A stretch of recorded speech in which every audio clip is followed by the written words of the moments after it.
Okay, ito po muli ang inyong Pinoy Firearms Instructor at welcome kayo sa ating munting YouTube channel.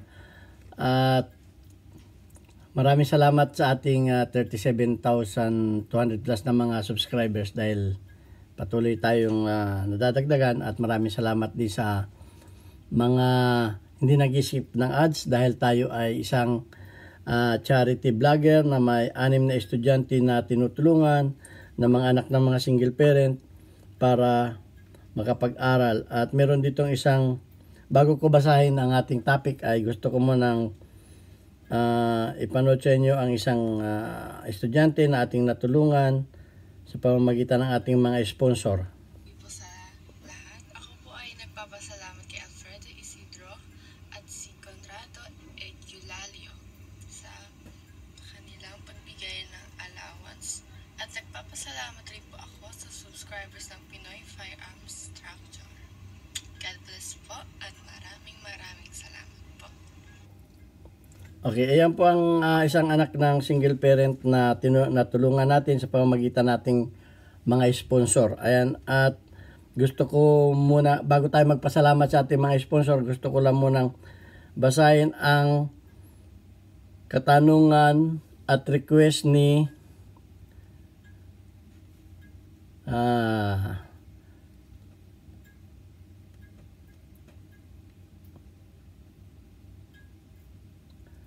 ni Danilo Prudencio. Ang sabi ni Danilo Prudencio ay, "Hello Idol, magandang hapon po Idol. Pahingi naman ng expert advice mo, alin ba para sa ang mas maganda? Unit Model CC P10F45 o Rock Armory Island 1911 GI. Pwede po bang bigyan na nyo kami ng review sa dalawang unit na ito, advantage at disadvantage? Salamat po in advance sa sagot." Okay, bago po natin sagutin yan ay gusto ko lang muna magpasalamat sa ating mga sponsor sa pangunguna ni Alfredo Isidro or Dosipay ng Las Piñas, Architect Arnel Salvador ng Kuwait, Jowil Plato ng Riyadh, Saudi Arabia, si Umbit ng Kia Motors Kuwait, si Anthony Evangelista ng Pasay, merong ayaw magpakilala, tawagin na lang natin Adrian, at yung bago nating sponsor na si Conrado Eulalio. Okay, sana madagdagan pa yung ating mga sponsor para madagdagan pa yung ating mga estudyante at dumami pa yung ating natutulungan. Ayan, at hindi na ako magpapakita ng mga firearms dito dahil minsan hindi pinapayagan ng YouTube na magbigay ng mga ibang komento. Subalit dahil sa kahilingan ni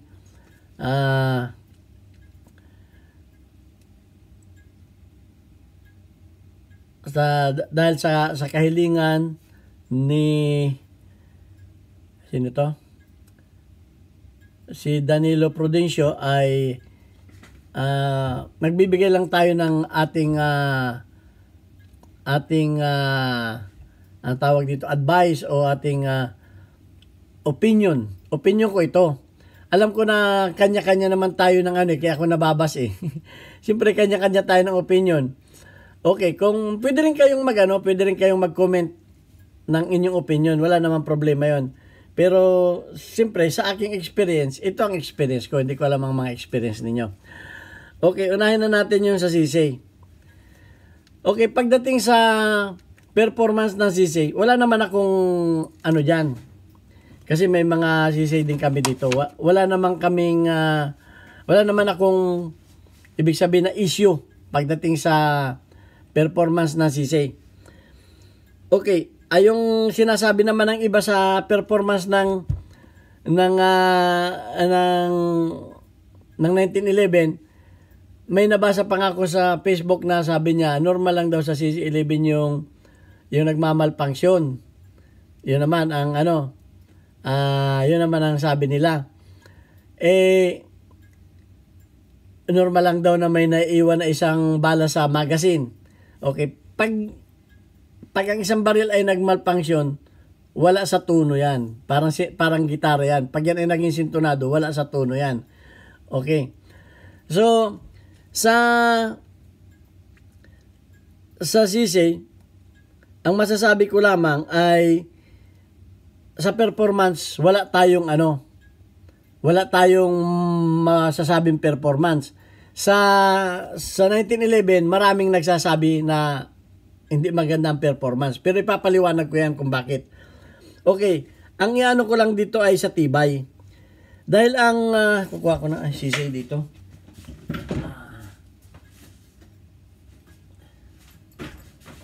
Ang mga sisi ay maganda ang performance niya pero napaka-komplikado ng mga parts. Okay, kamukha nito, napaka-komplikado ng mga parts. At hindi ninyo basta-basta ito mababaklas kung kayo ay mga baguhan pa. Ang nakakapagbaklas lang talaga ng mga sisi ay yung mga marurunong. Dahil ito ay may mga maliliit na parts sa mga lock, sa mga gilid. May mga maliliit na spring sa gilid. So, yun ang mahirap sa isang pyesa. Sa isang, yun ang hindi ko kinagusto dito. Pero sa performance, sinasabi ko sa iyo, wala akong dito Wala akong masasabi na hindi magandang performance nito. At pagdating sa mga pyesa, wag na wag kayong mag-aano ng yung shock valve, lagi ninyong titingnan kung may tama na. Okay, dahil ang mangyayari diyan, napuputol ang slide stop, nagka-crack ang mga barrel pagka hindi kayo maingat. Okay, lalo na pag kayo shock valve ninyo ay gamit kayo ng gamit, tapos ay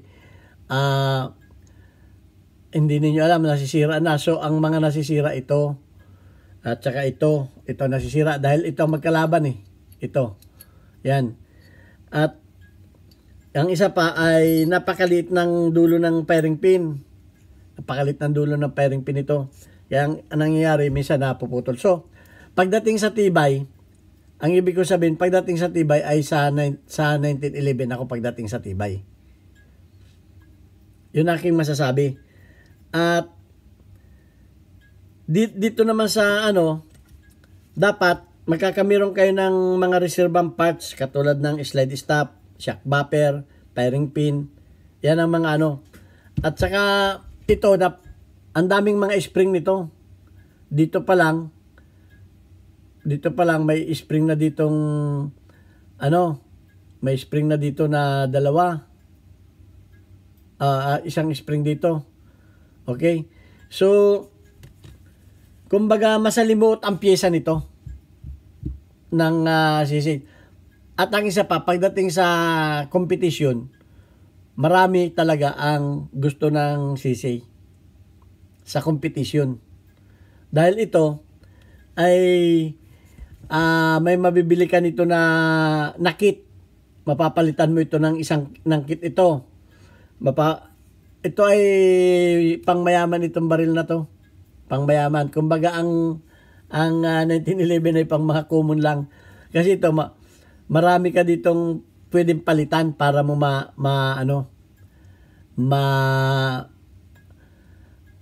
mapapaganda mo ang halimbawa yung trigger pull, mapapalitan mo dito. Mga sear, mapapalitan mo ito. At saka ang parts nito ay talagang laging sa company. Okay, so yun ang masasabi ko sa sisi. Wala akong masasabi sa performance ng sisi. Ang ko lang, kung ikukumpara lang natin ang tibay ng 1911 at saka nito, mas matibay ang 1911. Okay, pagdating naman sa 1911, ang review ko dito sa 1911 ay matibay ang 1911.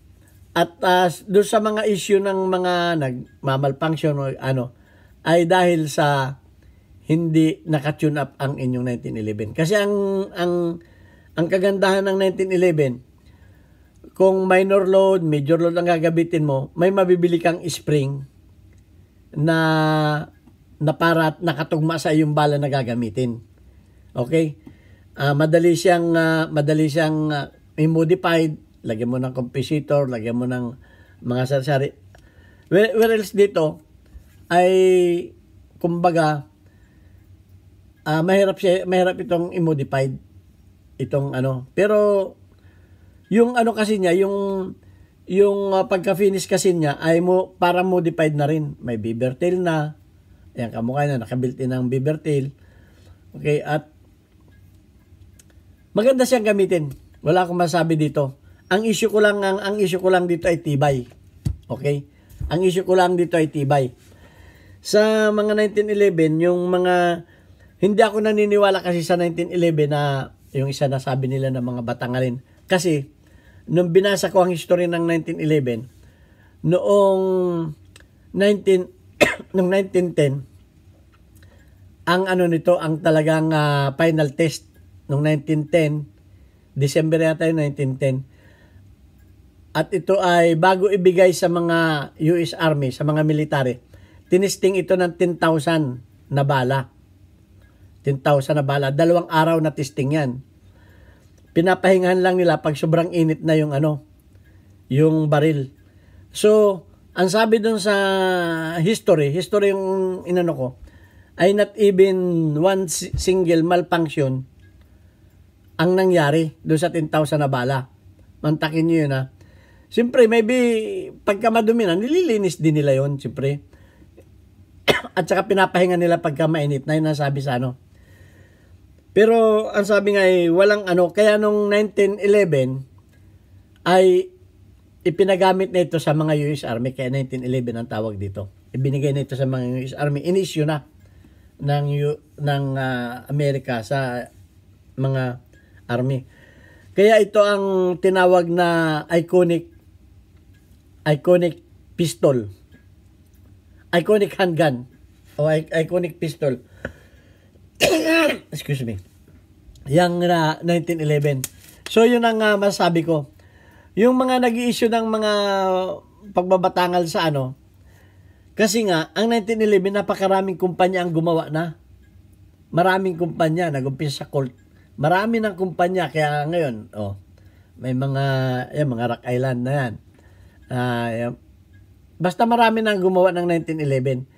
Kaya, hindi na natin, ngayon, ikukumpara ba natin ang 1911, hindi katulad ng Sisay. Ang gumagawa lang talaga niyan, ay ano na Sisay. Kumpanya lang talaga nila yan. Exclusive yan sa kumpanya nila. Hindi kamukha ng 1911 na hindi ko na mabilang, hindi ko na kayang isa-isahin sa inyo kung ilang kumpanya ang gumagawa niyan. O sa atin, may Armscor gumagawa. O may Rock Island, yan, na mga gumagawa. So, ayan ang ano ko. Yan ang masasabi ko lamang dyan. Ay awan ko lamang sa inyo kung ano ang experience ninyo. Kasi may nagsasabi na, may nag-comment pa nga sa akin, nababasa ko dito mga Pilipino lang may gusto niya kasi mura daw yung 1911. Hindi nila alam ay ang 1911 ay maraming makakabili ka ng mura at makakabili ka ng mahal. Kumbaga maraming modelo, marami silang brand, marami silang mga model ng 1911 pero 1911 pa rin. May mga tinatawag natin na yung 1911 na kargado. Yung mga ginaya yan ng mga STI, ginaya yan ng mga Infinity, mga 1911 style yan. Kumbaga, kung bibili ka ng 1911 at yung mumurahin din na 1911 ang ibibili mo, di siyempre, nasa presyo yan. Kung anong 1911 ang bibilhin mo. Siyempre, pag yung mga 1911 mo'y mamahalin, di siyempre, iba ang performance nun.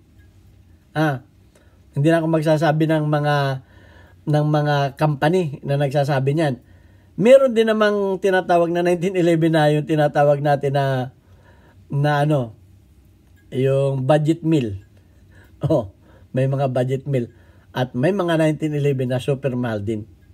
So, ayun lang ang masasabi ko dahil tungkol sa 1911. At ang 1911, napakadaling gawin, napakadaling maresolba.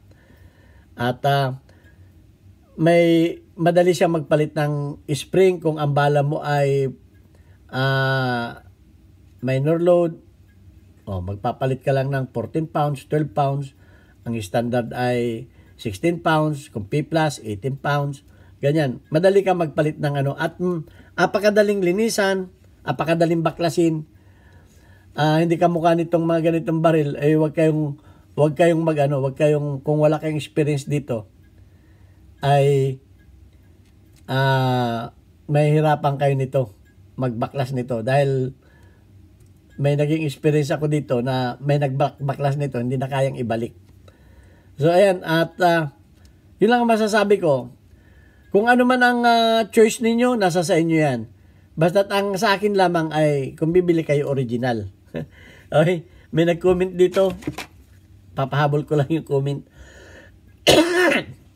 Ang sabi niya dito, si Karim Sapayani. Okay, shout out si Karim Sapayani.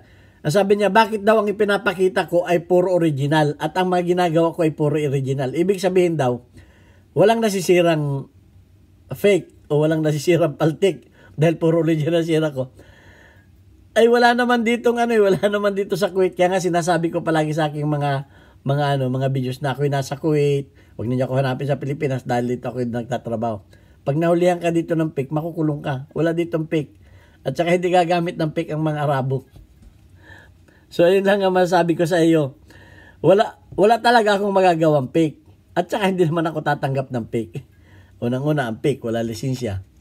Okay, ayun ang ano ko. Okay, tungkol sa 1911 at sa Sisay, yun ang ano, kung nasa A1 condition ang 1911 ninyo at ang 1911 ninyo ay yung mga mamahali na mga baril na mga ano, walang problema yan. At ang Sisay, wala naman akong issue na ano dyan. Ang pagtatalunan lamang dyan ay yung tibay. Okay? Dahil sa experience ko dito, marami talagang, pero hindi rin basta-basta nasisira ang mga Sisay. Dahil, siyempre, iba naman dito sa firearms, ang putukan dito, halos walang pahinga. Umiinit talaga mga baril dito. Panoorin ninyo ibang mga video. Okay, yun lang ang masasabi ko sa inyo. Nagkakatalo lang yan sa tibay. Okay. Sa performance, bahala na kayo magano. Ako, honestly, sa 1911 ako. Dahil yan ang gusto ko Wala kayong magagawa. Kung yan ang gusto ko, bababas na naman ako niyan. Kisyo daw kinakampihan ko 1911. Yan ang gusto ko Kung ang gusto ninyo kahit anong baril, wala naman problema sa akin. Ang inaayawan ko lamang ay yung mga paltik. Okay, ito ang inyong Pinoy Firearms Instructor. God bless us all. Thank you very much.